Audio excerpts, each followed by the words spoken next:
def suñu xel yi le bu doon suñu sago bay di dëkke nan ñëw leen ñu foo wala dem leen foo wi ci guddi gi foo su ma gémmee ko deful dara yo ku mu deful dara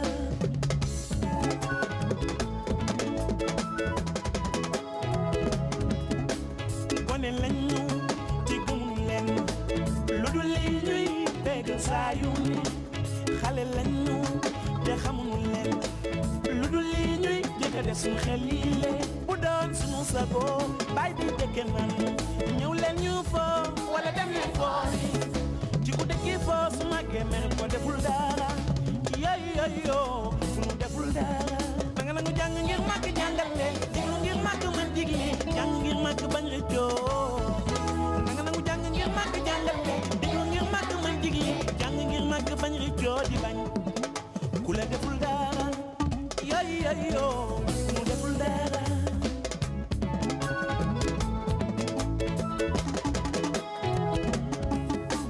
gone lañu ci gëmuñu leen lu dul lii ñuy benn saa yu ne xale lañu te xamuñu leen lu dul lii ñuy jëkk def suñu xel yi le bu doon suñu sago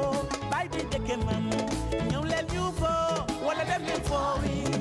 ci ku dëkki foo su ma gémmee rek ko deful dara yo mu deful dara nanga nangu jàng ngir màgg jàngal leen déglu ngir màgg mën digli jàng ngir màgg bañ rëccoo nanga nangu jàng ngir màgg jàngal leen déglu ngir màgg mën digli jàng ngir màgg bañ rëccoo di bañ bu la deful dara yo ku mu deful dara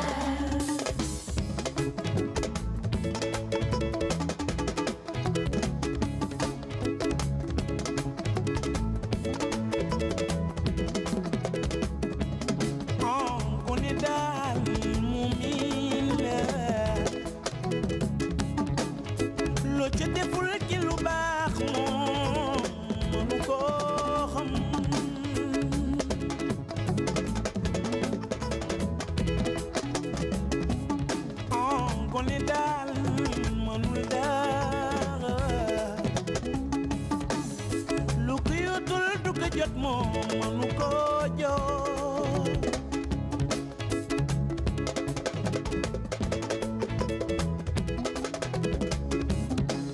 gone la samal ma ko wi xale la samal ma ko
Jukelil slagangi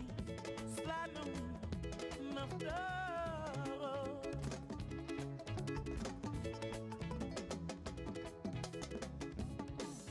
unila samal mako wi khalela samal mako ikonila samal mako wi khalela samal mako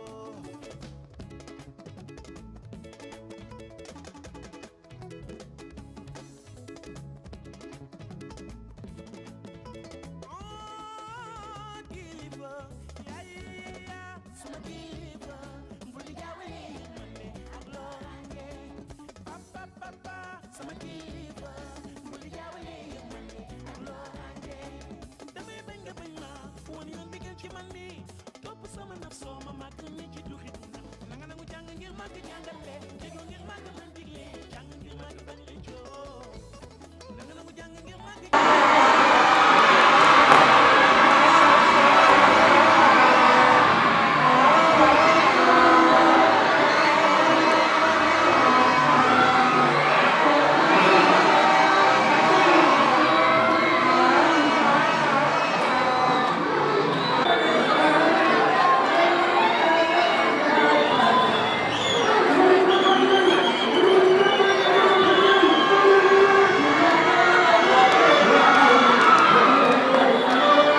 ngi lay sant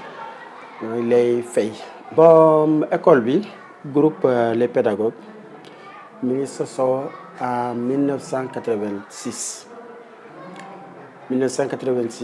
booba léegi yàlla dogal mu am ay écoles yu bëri yu ci juddu mën naa la citer collège moderne 3e millénaire moo nekk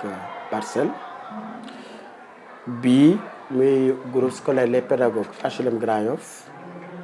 am nañu tamit Parcelles ba tey xeltu collège comment dirais-je xeltu kooku école privée la. Ensuite école Ousmane Fall moom moo nekk Mbao entre temps fii Cité Cyprès am nañ fa tamit benn école bu tudd pédagogue prestige. donc depuis quelques années mën ma wax année bi exactement am nañu beneen école bu nekk Thiès beneen bi aussi nekk Mbacké. xam nga xale yi ñu ngi soog a pare seen évaluation standardisée donc d'ici mardi bu soobee suñu borom xale yi daañu dem vacances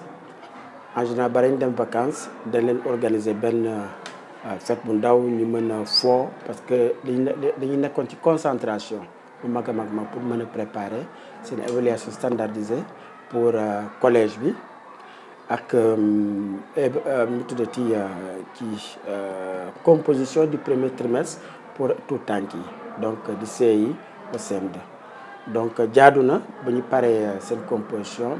bu ñu paree seen évaluation ñi pare seen composition premier trimestre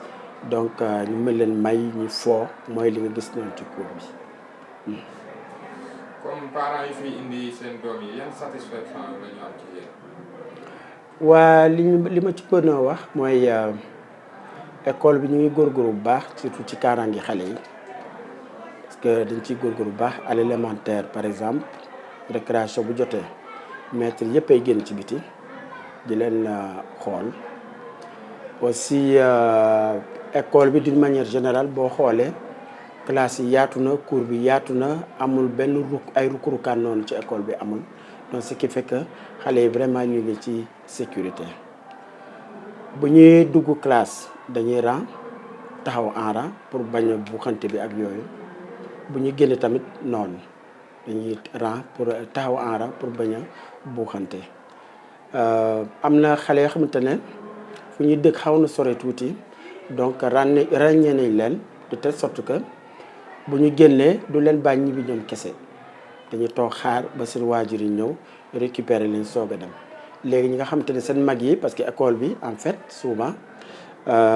parents yi dañ fi indi seen njaboot yëpp. donc ce qui fait que ñi ngi élémentaire ñeneen nekk collège ce qui fait que ba ñu nekk élémentaire bu ñu wàccee dañuy xaar seen mag yi pour ñu ànd ñi nga xam te ñi ngi dëkk tamit à côté te xaw a màgg tuuti ñoom mën nañ leen bàyyi sur la demande n'est-ce pas des parents bu waxee comme mu dëkk sorewul mën nañ ko bàyyi mu dem donc amul benn problème dañ koy bàyyi mu dem. autre chose ci kaaraange xale yi aussi. pour parents ñi ñu am seetlu tuuti dañuy gis souvent auto police bi dafay def ay ronde de temps en temps ñuy def ay ronde loolu yëpp pour mën a dissuader les malfaiteurs entre guillemets voilà loolu ci kaaraange bi la bokk pour xale yi. en tout cas suñu buntu yi ubbeeku na ubbi nañ leen suñu buntu bu baax a baax ñu bëgg a indi seen doom yi bi leen indee fii en tout cas bu soobee yàlla. dañ leen solal xam-xam daañu jàng xam-xam bu baax a baax daañu nekk ci ay conditions yu baax jàng dans la mesure où yàlla dogal na xaw naa fi yàgg tuuti léegi liñ fi formé ci ay élèves kenn mënu la wax mu toll. ñu ngi partout ñu aux États-Unis en France xam naa peut-être nañ ma dégg ñu bëri bu ñu ma gisee dañ ma xam mais fépp foo xalaat daal xale yi nga xamante ne jaar nañu pédagogue ñu ngi foofu. même fii université yi muy université Dakar yi université Saint-Louis mooy yu njëkkee ak les nouvelles créations mooy université Ziguinchor par exemple université Bambey ba fépp foo dem di fa fekk élève pédagogue. et aussi grande école formation yi école yi mag a mag yi mën naa citer par exemple IAM mën naa citer ISM ESP foofu yëpp xale yi daañu réussir souvent concours yi dem jànge fa génne nekk ay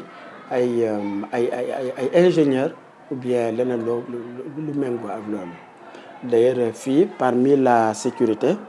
am na benn xale fii la jànge maa ngi inscrit depuis la classe de CP fii la jànge ba am bac dem université ESP circuit normal sans redoubler tey ingénieur la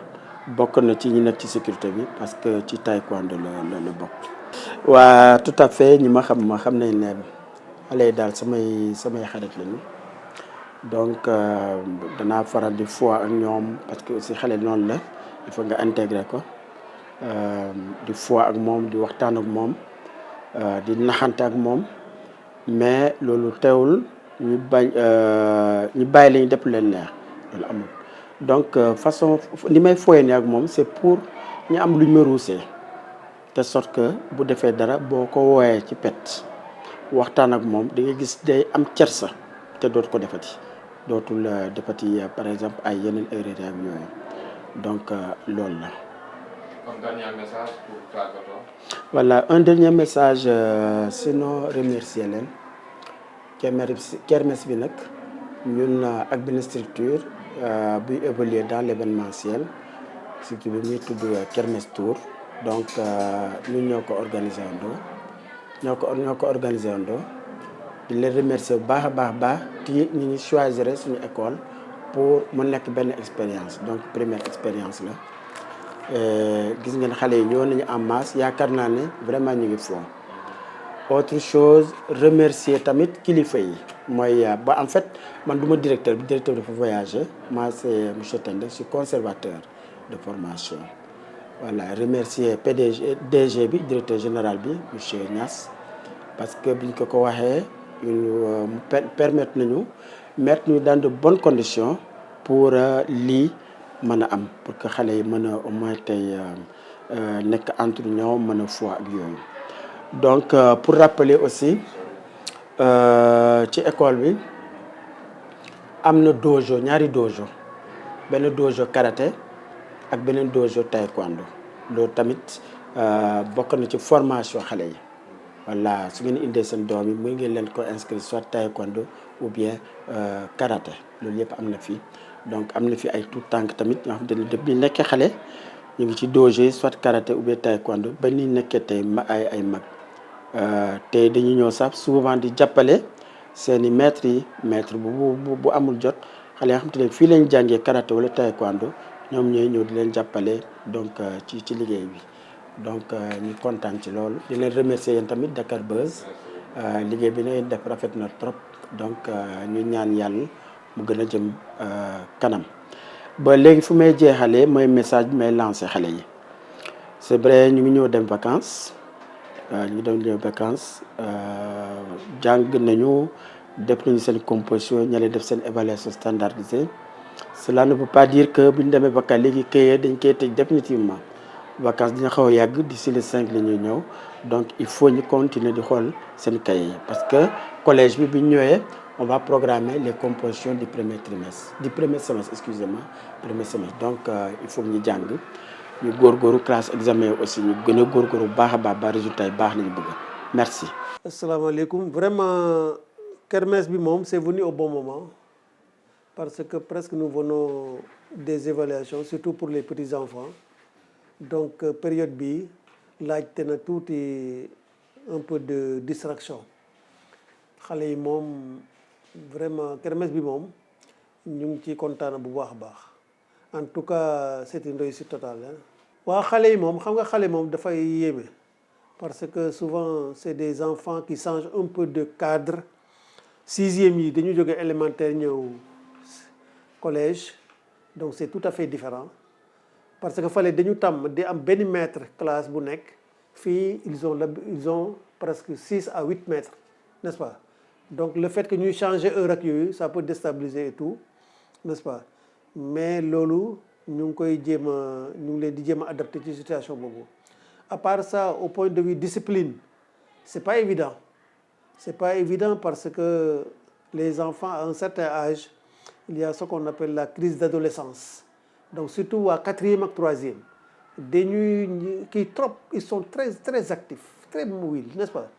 Donc il faut nga gérer leen jéem leen a canaliser jéem leen a comprendre pour que ñu bañ def ay bêtises daal, n'est-ce pas? Donc ci situation boobu lañ nekk. À part ça aussi il y a les grands ay première terminale qui se sentent un peu, ils commencent à avoir des poils ak yooyu, donc ils se sentent un peu forts quoi, xam nga defe nañ ne ils sont capables de tout, n'est-ce pas? Donc toute cette situation là il faut nga gérer ko jéem a xool nooy kii ak ñoom naxanteeg ñoom en collaboration avec l'administration, les surveillants et autres, n'est-ce pas? Loolu la quoi. Mais au point de vue général fii nag c'est un quartier un peu difficile,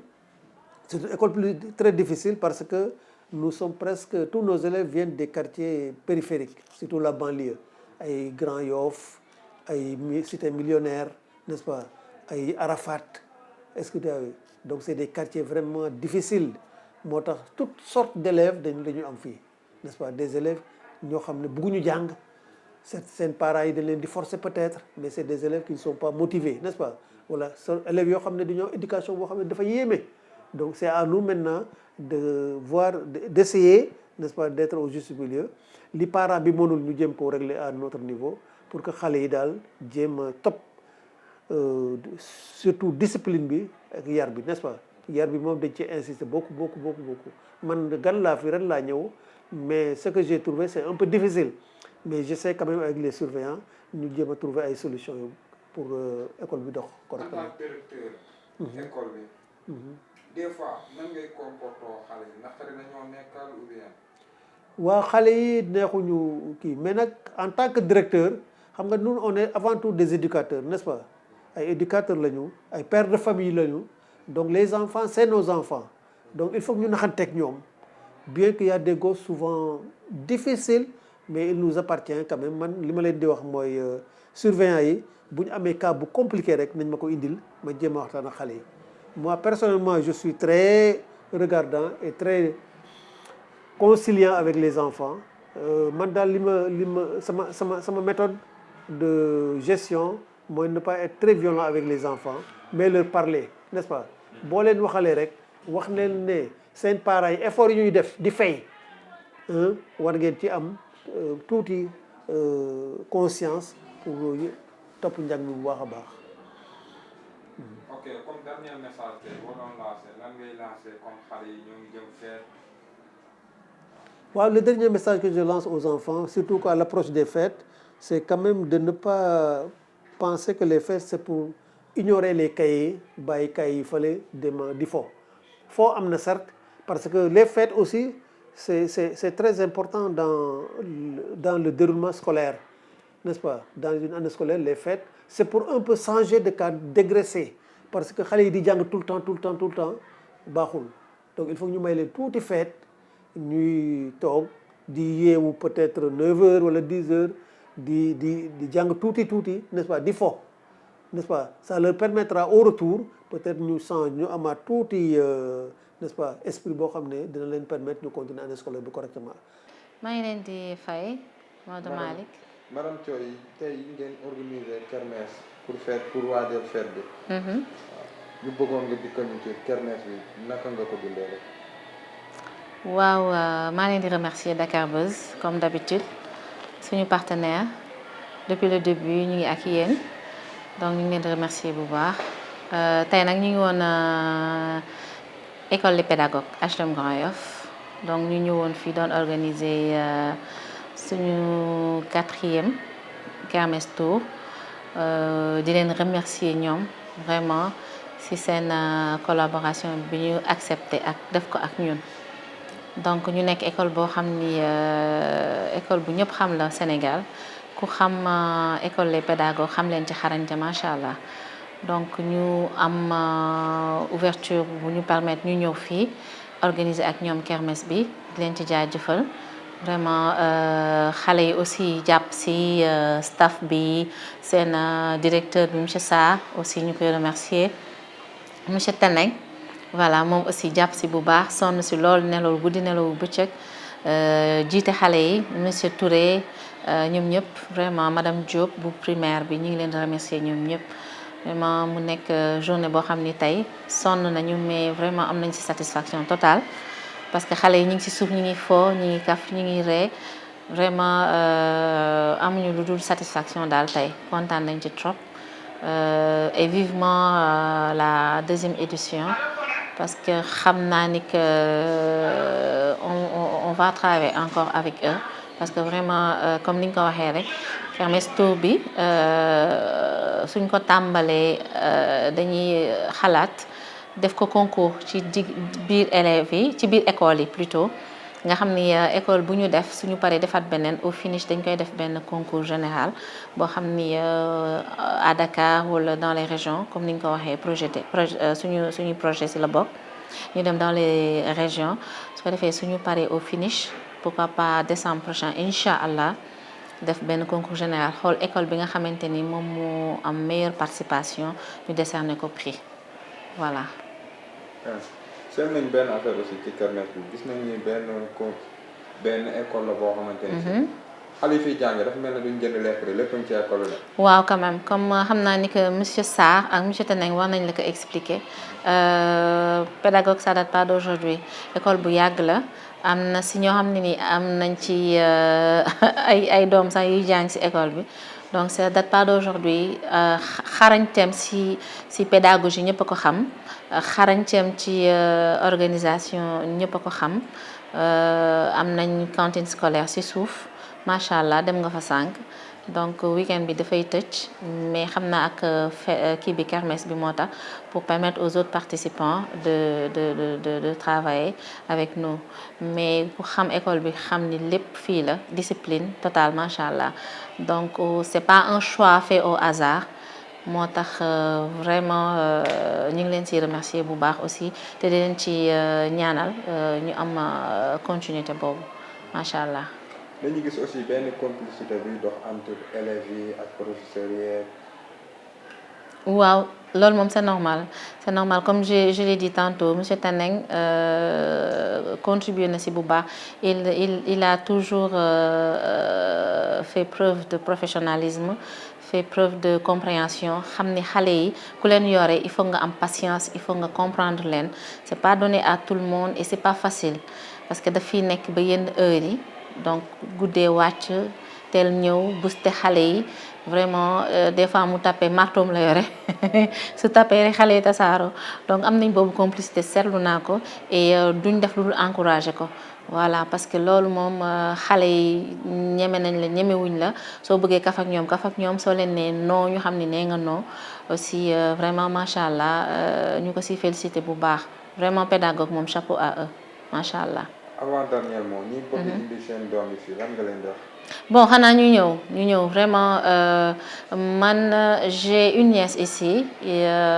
moom mi ngi fi depuis un certain nombre d'années dañ lay def bac mais macha allah mademoiselle Konaté